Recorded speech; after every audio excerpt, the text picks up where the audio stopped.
అందరికి నమస్తే. సంక్రాంతి సీజన్ మొదలైంది కదా, కైట్స్ ఫ్లై చేయడం స్టార్ట్ చేశారా? పండగంటే సంతోషం, కానీ మన సంతోషం వేరొకరి ప్రాణాలు తీసేలా ఉండకూడదు. ఇదంతా దేనికి? Yes, Chinese manja. Chinese nylon and synthetic fibre coated with glass powder. అంటే దీంట్లో గాజు పొడి వాడతారు. చూడండి, ఇది ఒకసారి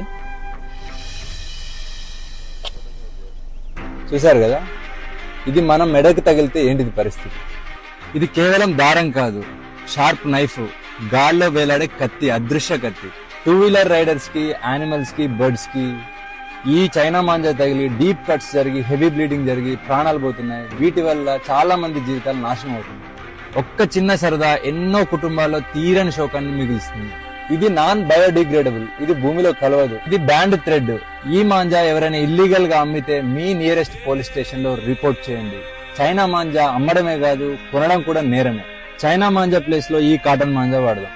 మరీ ముఖ్యంగా ట్రాఫిక్ అండ్ పవర్ లైన్స్ లేని దగ్గర, ఓపెన్ గ్రౌండ్స్ లో మాత్రమే ఫ్లై చేద్దాం. పిల్లల్ని మాత్రం మీ ప్రెజెన్స్ లోనే కైట్స్ ఫ్లై చేయనివ్వండి.